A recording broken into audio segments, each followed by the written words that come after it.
Hello friends, welcome to PCS point. Current affairs का ये हमारा 10वां भाग है। इससे पहले हम लोगों ने जितने करंट अफेयर्स को देखा है उसका लिंक आपको नीचे डिस्क्रिप्शन बॉक्स में मिल जाएगा। ठीक है, यह करंट अफेयर्स आने वाले 67th BPSC, CDPO, UPPCS, Bihar SI या यूपीएसआई, बीपीएससी वगैरह में पीटी और मेंस दोनों के लिए बहुत ही रेलेवेंट है, क्योंकि इसमें जो शामिल पॉइंट्स हैं उसमें बहुत सारे अच्छे अच्छे पॉइंट्स दिए गए हैं जो कि एग्जाम में आप आराम से आंसर राइटिंग में उसको कोट कर सकते हैं। ठीक है, स्टार्ट करते हैं इस करंट अफेयर्स को। दुनिया का पहला प्रकाश आधारित क्वांटम कंप्यूटर। ठीक है, हाल ही में चीन के वैज्ञानिकों ने, ठीक है, चाइना के वैज्ञानिक ने प्रकाश पर आधारित दुनिया का पहला क्वांटम कंप्यूटर बनाने का दावा किया है। वैज्ञानिक के मुताबिक यह कंप्यूटर पारंपरिक सुपर कंप्यूटर के मुकाबले कहीं अधिक तेजी से वर्क करता है। इस संबंध में जनरल साइंस में प्रकाशित लेख में बताया गया कि जियो झांग, ठीक है, जियो झांग क्वांटम कंप्यूटर भरोसेमंद तरीके से क्वांटम अभिकल्पनात्मक श्रेष्ठता यानी कि कंप्यूटेशनल एडवांटेज का प्रदर्शन कर रहा है। ठीक है, जो कंप्यूटर क्षेत्र में बहुत बड़ी उपलब्धि है। उल्लेखनीय है कि यह क्वांटम कंप्यूटर बहुत तेजी से कार्य करता है, जो कि पारंपरिक कंप्यूटर के लिए संभव नहीं है। एक बहुत ही इंटरेस्टिंग फैक्ट है कि वर्तमान समय में जो सबसे फास्ट, सबसे तेज कंप्यूटर है उसका नाम फुगाकू है। ठीक है, तो ये क्वांटम कंप्यूटर जो गणना मात्र 200 सेकंड में कर लेगा, फुगाकू को उस गणना को काउंट कंप्लीट करने में 60 करोड़ वर्ष लग जाएंगे। अनुमान लगा सकते हैं कि कितना फास्ट होगा ये कंप्यूटर। ठीक है, इसके नेक्स्ट पॉइंट की ओर चलते हैं। ब्लैक वाटर फोटोग्राफी, ये भी बहुत चर्चा में था। ब्लैक वाटर फोटोग्राफी क्या है? हाल ही में कई देश के समुद्री गोताखोर जो हैं वो रात में मछलियों और बिना रीढ़ वाले समुद्री जीवों के लार्वा से जुड़े रहस्य को अपने कैमरे में कैद कर रहे हैं। ठीक है, इससे क्या होता है, समुद्री वैज्ञानिकों को इन जीवों के शिशुकाल के बारे में कई नई जानकारियां हासिल हो रही हैं, जिसके लिए इन्होंने बहुत सारे दशकों खपा दिए थे, यानी कि बहुत समय से ये लगे हुए थे। ठीक है, कुछ विशेषज्ञों का तो यह कहना है कि अंधेरे में सामने आने वाले इन लार्वा से मछलियों के शुरुआती इतिहास का भी जानकारी लिया जा सकता है, यानी कि जाना जा सकता है। ठीक है, इसमें जो प्रक्रिया होती है वो प्रक्रिया होता है कि शाम में, जैसे ही शाम होता है ना, तो गोताखोर जो है एकदम गहरे समुद्र में जाते हैं शाम ढलते ही, और उस गहराई के सतह पे जो है आने वाले जो लार्वा होते हैं उसकी तस्वीर को खींचते हैं।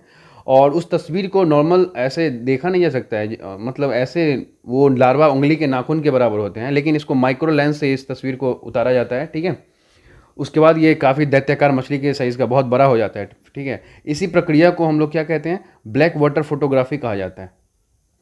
अगर कुछ गोताखोर के बारे में कुछ गोताखोरों का स्टेटमेंट ये है कि ऑब्वियस सी बात है, ये वाटर में सब कुछ होता है, तो इसे एनिमल सफारी का नाम दे रहे हैं। ठीक है, चलते हैं पानी तले एनिमल सफारी। चलते हैं नेक्स्ट पॉइंट की ओर।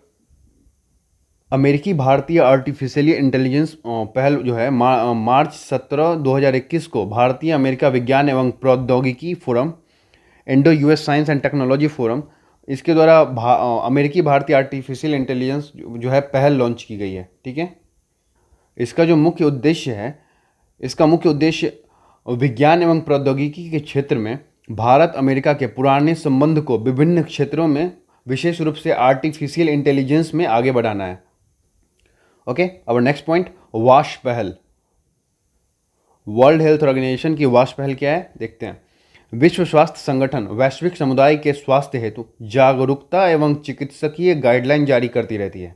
इसी दिशा में आगे बढ़ते हुए WHO ने वर्ष 2019 में 13वें जनरल प्रोग्राम ऑफ वर्क में बहुपक्षीय कार्यवाहियों के माध्यम से लगभग 3 बिलियन लोगों के स्वास्थ्य को लेकर बेहतर दिशा प्रदान करने के लिए वाश पहल की शुरुआत की है। ठीक है, वाश पहल मतलब हुआ क्या, वाश यानी W से वाटर, S से सैनिटाइजेशन एंड हाइजेनिक। ठीक है, पहल के इसके अंतर्गत क्या होता है, वाटर, सैनिटाइजेशन और हाइजेनिक पर ध्यान केंद्रित किया गया है।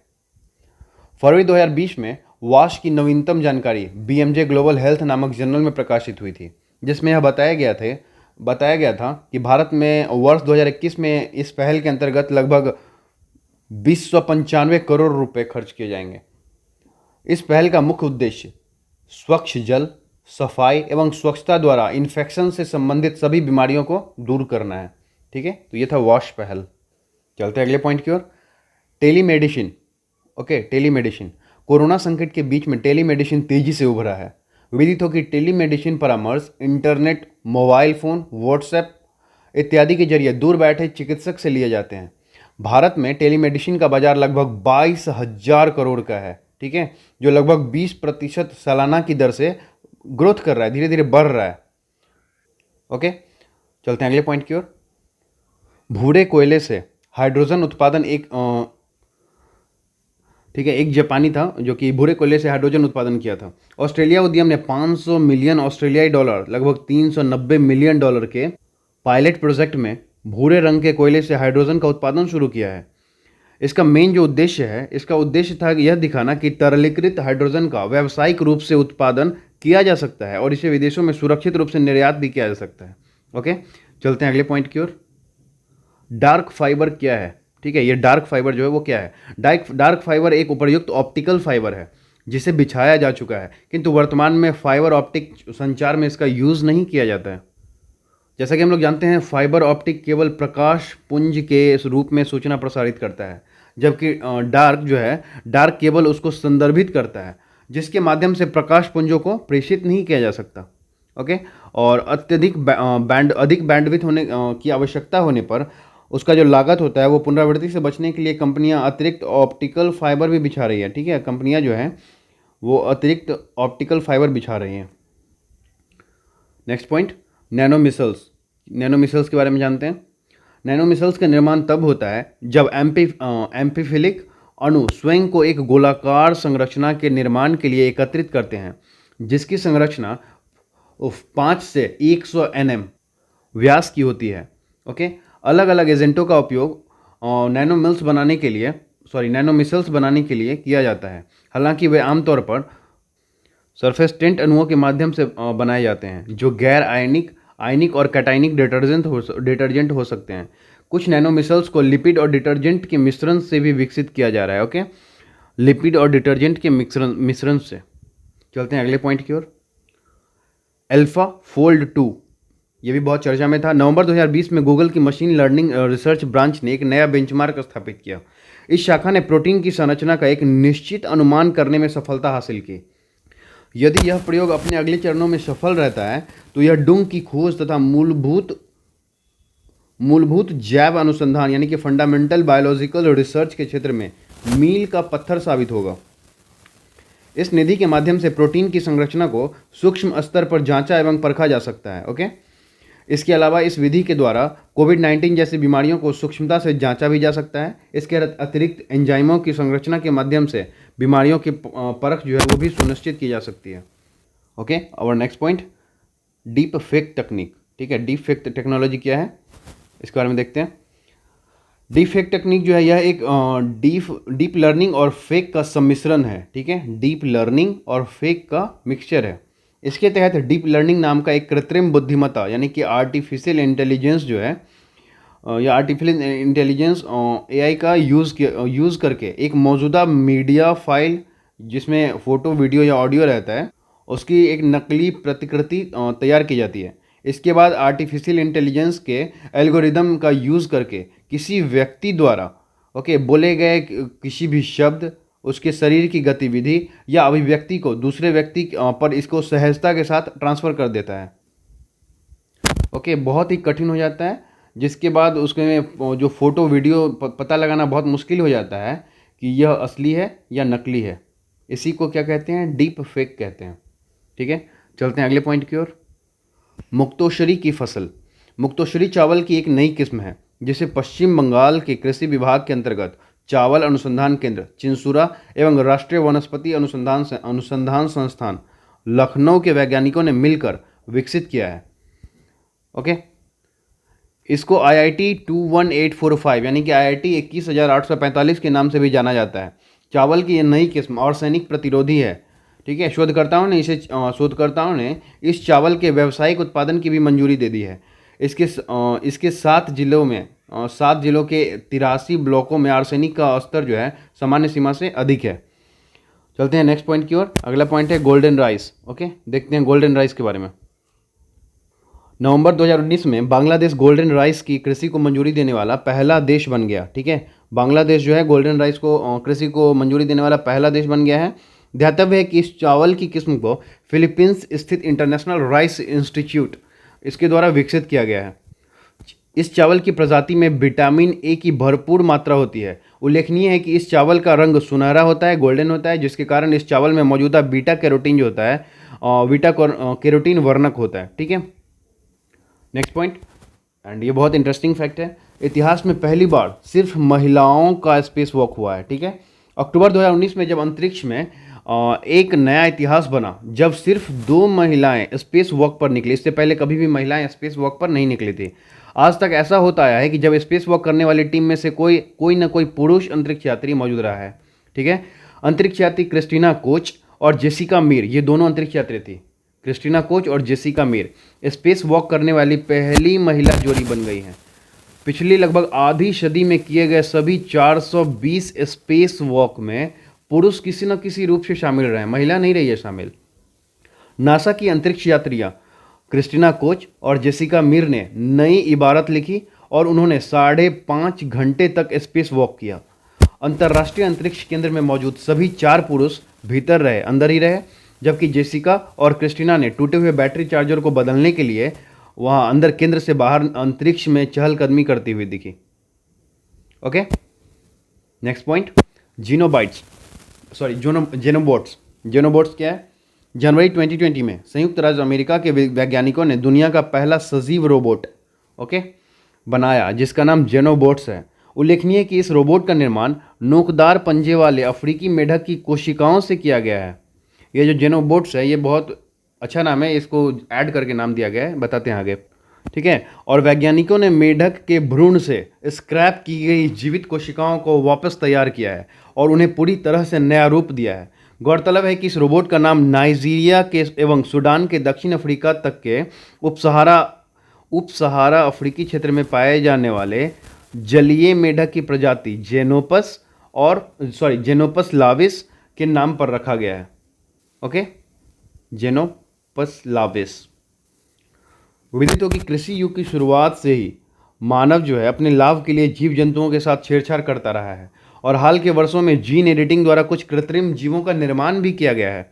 अतः इस नवीनतम शोध की सफलता इस बात पर आधारित है कि पहली बार स्क्रैप की गई जीवित कोशिका से जैविक मशीन यानी कि जेनोबोट्स का निर्माण किया गया है। ओके, चलते हैं नेक्स्ट पॉइंट की ओर। DRDO young scientist lab. ठीक है, डीआरडीओ यंग साइंटिस्ट लैब 2 जनवरी 2020 को प्रधानमंत्री नरेंद्र मोदी ने कर्नाटक के बेंगलुरु में डीआरडीओ के एक कार्यक्रम में DRDO young scientist lab launch किया। वर्ष 2019 में 5 यंग साइंटिस्ट लैब देश भर में स्थापित किया गया था, जो इस प्रकार हैं: कृत्रिम बुद्धि DYSL बेंगलुरु, क्वांटम तकनीक मुंबई। ओके, कृत्रिम बुद्धि बेंगलुरु, क्वांटम तकनीक मुंबई और कॉग्निटिव तकनीक चेन्नई, एसिमेट्रिक तकनीक कोलकाता और स्मार्ट मटेरियल्स हैदराबाद। ये पांचों हैं। चलते हैं नेक्स्ट पॉइंट की ओर। डेथ कैप मशरूम, ये भी बहुत चर्चा में था। डेथ कैप मशरूम जो था, मेघालय राज्य में अमानिता फैलोइड्स नाम का जहरीला मशरूम पाया जाता है। ठीक है, जिसे आमतौर पर डेथ कैप मशरूम कहते हैं। अभी हाल ही में क्या हुआ था, डेथ कैप मशरूम के सेवन से मेघालय के लगभग पश्चिम जयंतियाँ हिल्स जिले में, वहाँ पे एक गाँव है, सुदूर गाँव में जो है 6 लोगों की मौत हो गई थी। उन्होंने इस मशरूम को खा लिया था। ठीक है, 6 लोगों की मौत हो गई थी। राज्य स्वास्थ्य सेवाओं के निर्देशक द्वारा दी गई जानकारी के अनुसार अमानिता कोलोइड्स नाम का इस जंगली मशरूम के सेवन करने से मनुष्य का जो लिवर होता है वो सीधे इम्पैक्ट होता है या फिर वो कोलैप्स कर जाता है, क्षतिग्रस्त हो जाता है। जहरीला मशरूम को खाने के बाद वोमिटिंग, उसके बाद हेडेक और बेहोशी जैसे लक्षण सामने आने लगते हैं।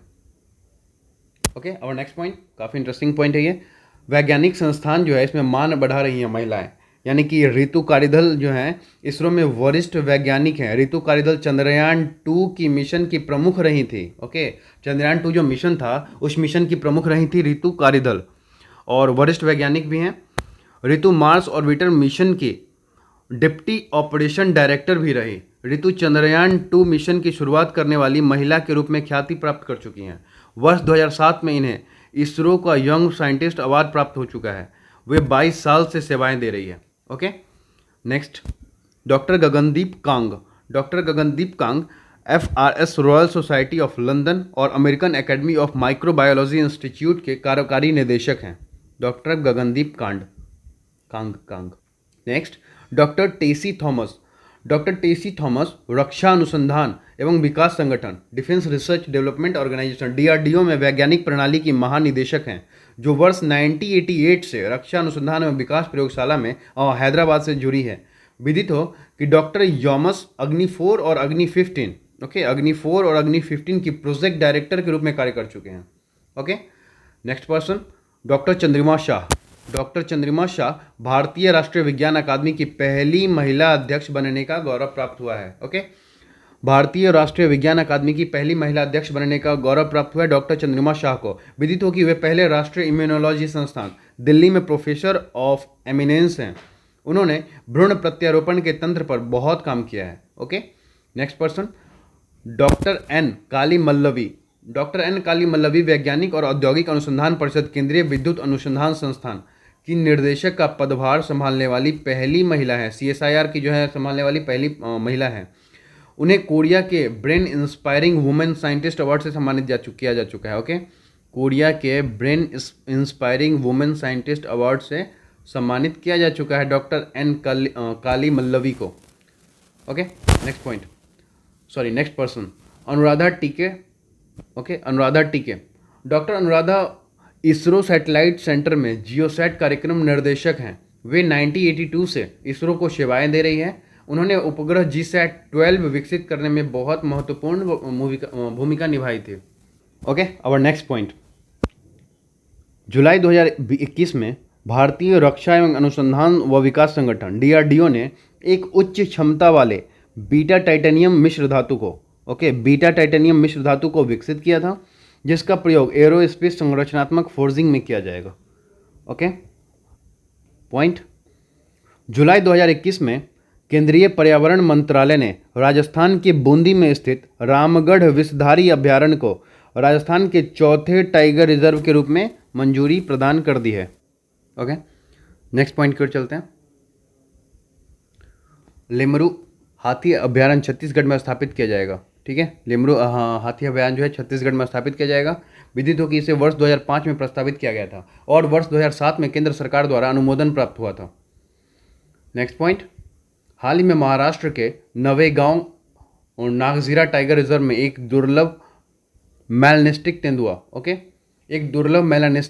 को देखा गया है, जिसे आमतौर पर ब्लैक पैंथर यानी कि ब्लैक पैंथर के रूप में भी जाना जाता है। ठीक है, नेक्स्ट पॉइंट 6 जुलाई 2021 को कश्मीरी चेरी का यानी कश्मीर में जो चेरी का प्रोडक्शन होता है उसका पहला वाणिज्यिक शिपमेंट श्रीनगर से दुबई को निर्यात किया गया है। Okay, next point green peas ने एक अध्ययन के अनुसार दिल्ली में पिछले एक वर्ष में नाइट्रोजन डाइऑक्साइड में 125% की वृद्धि की है। 125% की। ठीक है, दिल्ली में। नेक्स्ट पॉइंट 1 जुलाई 2021 को डिजिटल इंडिया प्रोग्राम के 6 वर्ष पूरे हो गए। विदित हो कि इसे तत्कालीन प्राइम मिनिस्टर नरेंद्र मोदी द्वारा 1 जुलाई 2015 को और ऑनलाइन बुनियादी ढांचे में सुधार करने के लिए 1,13,000 करोड़ रुपए के वित्त पोषण के साथ शुरू किया गया था। ओके, नेक्स्ट पॉइंट 27 जून 2021 को जम्मू हवाई अड्डे पर भारतीय वायुसेना के ठिकानों को ड्रोन से लदे विस्फोटक के द्वारा निशाना बनाया गया, जिसके बाद श्रीनगर में ड्रोन के उपयोग और बिक्री पर जो है रोक लगा दी गई है। काफ़ी न्यूज़ में आया था ये चीज़। नेक्स्ट पॉइंट हाल ही में केंद्रीय शिक्षा मंत्रालय ने बेहतर समझ और संख्यात्मक ज्ञान के साथ पढ़ाई में प्रवीणता के लिए राष्ट्रीय पहल निपुण का फुल फॉर्म क्या है? National initiative for proficiency in reading with understanding and numeracy Bharat mission की शुरुआत निपुण की शुरुआत जो है भारत मिशन की शुरुआत की। इसका उद्देश्य 9 वर्ष से बच्चों की सीखने की आवश्यकताओं को जो है पूरी करना है। निपुण। ओके, नेक्स्ट पॉइंट जुलाई 2021 में HDFC बैंक ने कोविड-19 महामारी के दौरान डॉक्टरों की अथक सेवा को स्वीकार करने के लिए एक पहल शुरू किया था, जिस पहल का नाम था सलाम दिल से। ओके, सलाम दिल से पहल की शुरुआत किसने की थी? HDFC ने। क्यों की थी? तो कोविड-19 के जो दौरान डॉक्टर थे उसके अथक सेवा को स्वीकार करने के लिए।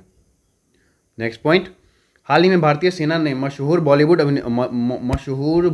अभिनेत्री जो हैं विद्या बालन उनको सम्मानित करने के लिए जम्मू और कश्मीर के गुलमर्ग में स्थित एक सैन्य फायरिंग रेंज है, उसका नाम विद्या बालन फायरिंग रेंज रख दिया है। ओके, नेक्स्ट पॉइंट लद्दाख सभी निवासी और अतिथियों का टीकाकरण करने वाला पहला यूनियन टेरिटरी बन गया है लद्दाख। विदित हो कि इसमें प्रवासी मजदूर, होटल श्रमिक और लद्दाख में आजीविका कमाने वाले नेपाली नागरिक भी शामिल हैं। ठीक है, नेक्स्ट पॉइंट। राष्ट्रीय डॉल्फिन अनुसंधान केंद्र, नेशनल डॉल्फिन रिसर्च सेंटर, इसका जल्द ही पटना में इसका ये एस्टेब्लिश किया जाएगा, स्थापना किया जाएगा। राष्ट्रीय डॉल्फिन अनुसंधान केंद्र का स्थापना पटना में किया जाएगा। Next point. एनटीपीसी गुजरात के कक्ष के रण में भारत का सबसे बड़ा सौर पार्क स्थापित करेगी। Okay, national thermal power corporation है, गुजरात के कक्ष के रण में भारत का सबसे बड़ा सौर पार्क स्थापित करेगी, जिसकी क्षमता 75 गीगावाट होने वाली है। ओके, जुलाई 2021, नेक्स्ट पॉइंट। जुलाई 2021 में भूटान पूरी तरह से भीम यूपीआई को अपनाने वाला पहला देश बन गया है। विदित हो कि भूटान व्यापारी स्थल पर जो है क्या कहते हैं, भीम यूपीआई को स्वीकार करने वाला सिंगापुर के बाद दूसरा देश है। सबसे पहले किसने भीम को एक्सेप्ट किया था? सिंगापुर, उसके बाद भूटान। Okay, next point. हाल ही में हरियाणा के गुरुग्राम में भारत का पहला खाद्यान्न एटीएम स्थापित किया गया है। Next point. जुलाई 2021 में कर्नाटक के मल्लेश्वरम स्थित government boys high school, okay, government boys high school एक उपग्रह विकसित करने वाला पूरे भारत का पहला सरकारी स्कूल बन गया है। ओके, इन्होंने एक उपग्रह को ही विकसित कर दिया। ध्यातव्य है कि इस उपग्रह को Indian technology Congress association ITCA और इसरो के विशेषज्ञों के साथ यानी कि तकनीकी साझेदारी के साथ छात्रों द्वारा विकसित किया गया है। Okay, next point. वित्तीय वर्ष 2020-21 में सबसे ज़्यादा प्रत्यक्ष विदेशी निवेश, foreign direct investment, FDI Gujarat को प्राप्त हुआ है। ओके, FDI सबसे ज़्यादा जो हुआ है 2021 में गुजरात को प्राप्त हुआ है। विदित हो कि यह लगातार चौथी बार है जब गुजरात देश में सर्वाधिक FDI हासिल करने वाला स्टेट है। Next point. मई 2021 में भारतीय आयुर्विज्ञान अनुसंधान परिषद ICMR, Indian council of medical research ने कोविड-19 के लक्षण वाले रोगियों की होम टेस्टिंग के लिए कोविसेल्फ किट को मंजूरी प्रदान किया। इससे क्या आप घर पे बैठ के ही खुद को ये चेक कर सकते हैं कि आप कोविड पॉजिटिव है या नेगेटिव। Okay, next point. मई 2021 में केंद्रीय मंत्रिमंडल ने मालदीव के अड्डू शहर में, मालदीव के अड्डू शहर में भारत का नया वाणिज्यिक दूतावास खोलने के प्रस्ताव को मंजूरी प्रदान किया है। Next point. 25 मई 2021 को पंजाब सरकार ने मोहाली अंतर्राष्ट्रीय हॉकी स्टेडियम का नाम बदल दिया है। मोहाली अंतर्राष्ट्रीय हॉकी स्टेडियम का नया नाम जो है वो है Balbir Singh senior international hockey stadium. Okay, next point. हाल ही में केंद्रीय पर्यावरण, वन एवं जलवायु परिवर्तन मंत्रालय के अनुसार 2009 और 10 और 2020-21 के मध्य पूरे भारत में ट्रेन की चपेट में आने की वजह से कुल लगभग 186 हाथियों की मृत्यु हुई थी। ओके, काफ़ी टाइम पहले एक ऑपरेशन बी चलाया गया था। ओके, ऑपरेशन बी चलाया गया था। ये ऑपरेशन बी मधुमक्खी की आवाज़ को रेल ट्रैक पे ऐसा सेट किया जाता था जिसकी वजह से उस ट्रैक से जो है एलिफेंट्स काफ़ी डिस्टेंस मेंटेन करते थे, ट्रैक के पास नहीं जाते थे, जिसकी वजह से हाथियों की मृत्यु कम होती थी। ऑपरेशन बी का संबंध ये हाथियों की मृत्यु से रोक के लिए है। ठीक है, लगभग इन 10 सालों में जो है 186 हाथियों की मृत्यु हुई है। चलते हैं अगले पॉइंट की ओर। ईरान ने हाल ही में फरजाद बी गैस परियोजना से इंडिया को बाहर कर दिया है। ओके, दिल्ली के मुख्यमंत्री अरविंद केजरीवाल ने राजधानी में कोविड-19 के किसी सदस्य को खोने वाले हर परिवार को लगभग 50,000 रुपये की मुआवजे की घोषणा की है। Okay, next point. World health organisation ने उसके अनुसार जो है भारत के पिछले साल पहली बार सामने आया कोरोना वायरस का जो है B1.617 स्वरूप 44 देश में पाया गया है। ओके, जो भारत में ये भारत में आया था ये वेरिएंट। Next point. BCCI ने भारतीय महिला क्रिकेट टीम के मुख्य कोच के रूप में रमेश पोवार को नियुक्त किया है। ओके, रमेश पोवार। नोमुरा ने चालू वित्त वर्ष 2021-22 के लिए भारत के GDP के विकास अनुमान को 12.6 प्रतिशत के पिछले अनुमान को घटाकर 10.8% कर दिया है। Okay, Nomura. भारत और इंडोनेशिया की नौसेना ने हाल ही में दक्षिण अरब सागर में PASSEX war practice passage exercise का आयोजन किया है। ओके, हाल ही में असम में एक ऑनलाइन बाढ़ रिपोर्टिंग और सूचना प्रबंधन प्रणाली का शुभारंभ किया गया है। ऐसा कौन सा स्टेट है जिसने बाढ़ का जो है रिपोर्टिंग और सूचना प्रबंधन प्रणाली का ऑनलाइन शुभारंभ किया है? तो वो होगा असम।